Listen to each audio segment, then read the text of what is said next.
এদিকে অয়ন দেখে রিমি বারান্দায় এক কোনায় বসে ঘুমাচ্ছে। অয়ন বলল, এই মেয়েকে নিয়ে আর পারি না।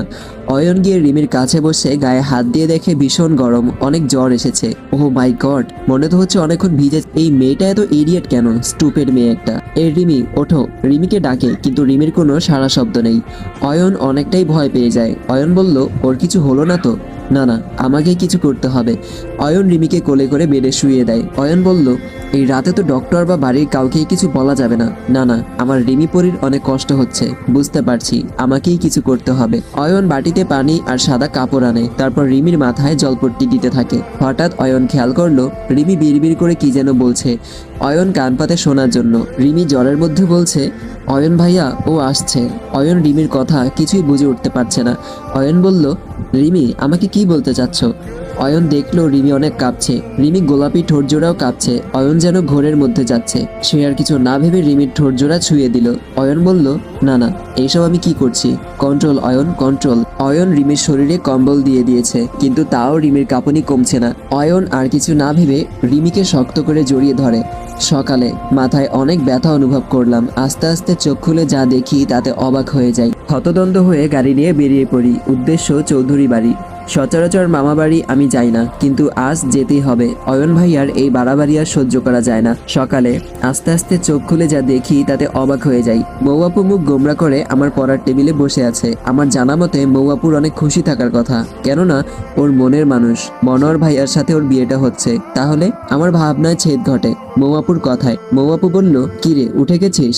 রিমি বলল, হ্যাঁ, কিন্তু তোমাকে এত আপসেট লাগছে কেন? মৌয়াপু মলিন মুখে উত্তর দিল, আরে জানিস অজয়কে কারা যেন কালকে সেই পিটিয়েছে, ছেলেটা হসপিটালে ভর্তি হয়েছে। রিমি বলল, কি কি বলছিস তুই? মৌয়াপু বলল, হ্যাঁ রে, আমরা সবাই যাচ্ছি ছেলেটাকে দেখতে, তুই যাবি তো? এইবার বুঝতে পারছি এটা কার কাজ। এই লোকটা কি সাইকো নাকি বুঝি না, আমার এইবার একটা বিহিত করতে হবে। কথাটা মনে মনে বলল রিমি। মৌয়াপু বলল, কি রে কি ভাবছিস? রিমি বলল, হ্যাঁ বল। মৌয়াপু বলল, আমি বলছি তুই যাবি তো? রিমি বলল, না রে আপু, আসলে আমার ভার্সিটিতে ইম্পর্টেন্ট একটা ক্লাস আছে তো তাই। আসলে আমার চৌধুরী বাড়িতে অনেক হিসেব বাকি আছে। কথাটা মনে মনে বলল। মৌয়াপু বলল, ও আচ্ছা, তুই তাহলে যা, আমরা সবাই হসপিটালে যাচ্ছি। রিমি বলল, আচ্ছা। রিমি একটা black kurti, black ladies gents আর গলা একটা স্কার্ফ পেঁচিয়ে নেয়, আর হালকা লিপস্টিক, মুখে কোনো মেকআপ নেই। বেশ এইটুকুতেই রিমিকে সাধারণের মধ্যে অসাধারণ লাগছে। রেডি হয়ে গাড়ি নিয়ে বেরিয়ে পড়ি। অয়ন আজকে black T shirt and black sweet পরেছে, সিল্ক চুলগুলো সেট করে নিয়েছে। বেশ অয়ন রেডি। উদ্দেশ্য অফিস। অয়ন নিজের ঘর থেকে যেই না বের হলো অমনি কেউ অয়নকে পেছন থেকে জড়িয়ে ধরে। অচেনা কণ্ঠে বলল, বলো তো আমি কে? অয়নের মধ্যে একটা বিরক্তির ভাব চলে আসে, কেননা সে জানে ব্যক্তিটি কে। অয়ন পিছু না ঘুরেই বলে, পায়েল তুমি?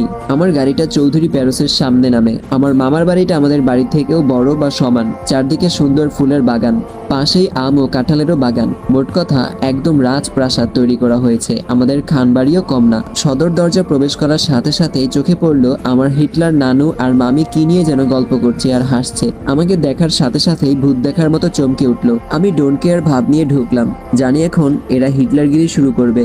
নানু বলল, ওই মাইয়া তুই এখানে কেল্লেগা? মামি বলল, হ্যাঁ তুই এখানে কেন? রিমি বলল, কেন, আমার কি এখানে আসা বারণ? আমার মামার বাড়ি আমি আসতেই পারি। নানু বলল, বারণ করার ক্ষমতা থাকলে কি আর করতাম না? মামি বলল, তা যা বলেছেন। সকাল সকাল অলক্ষণের মুখ দর্শন হলো। আল্লাহই জানে সারা দিনটা কেমন যায়। ধুর, ভালো লাগে না, মুডটাই নষ্ট হয়ে গেল।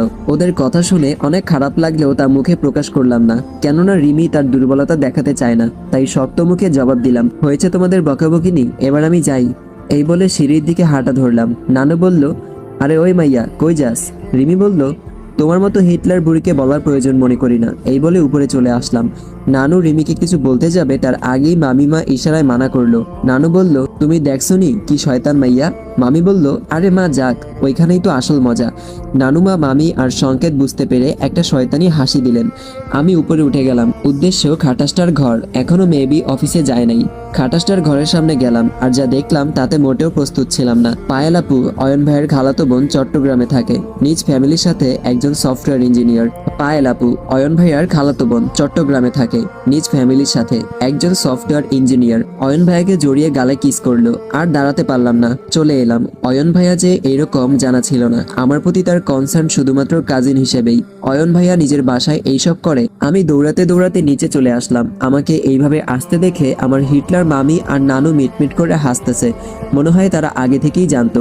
আমি দরজার কাছে যেতেই নানুমা প্রশ্ন ছুড়ে মারে, কি গো মাইয়া, আরেকক্ষণ থাইকা যা, এই আইলি আর এই যাইবিকা?